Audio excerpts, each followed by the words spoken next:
या संदर्भात सगळे डिटेल्स देण्याकरता आम्हाला इलेक्शन कमिशनने बंदी घातलेली आहे। तथापि प्रेस नोट काढायला बंदी नव्हती म्हणून प्रेस नोटच्या माध्यमातून सगळे डिटेल आम्ही दिलेले आहेत। ते जर नीट वाचलं तर सगळे कन्फ्युजन दूर होतील। 56 लाख शेतकऱ्यांना 36,000 कोटी रुपयाची कर्जमाफी आपण करतो।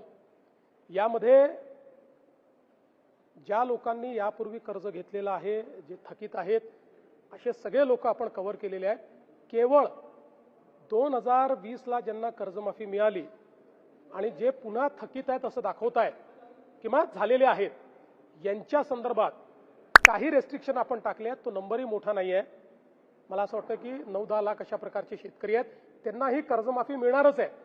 पण वारंवार म्हणजे 17 ला मिळाली, 20 ला मिळाली आणि पुन्हा 26 ला, तर यातनं बँकिंग हे पूर्णपणे कोलॅप्स होईल आणि म्हणून बँकिंगही कोलॅप्स होऊ नये आणि शेतकऱ्यालाही मदत मिळाली पाहिजे म्हणून त्यांच्यापुरतं काही अटी आपण टाकलेल्या आहेत। ज्या अटी जवळपास मला असं वाटतं 99% शेतकऱ्यांना त्याची अडचण पण येणार नाही। बाकी सगळ्या शेतकऱ्यांना आपण पूर्णपणे कर्जमाफी देतो। तो 15चा आहे का 16चा आहे का 14चा आहे हे देखील आपण बघितलेलं नाहीये आणि 2 लाखापर्यंतची कर्जमाफी पूर्णपणे आपण देतो।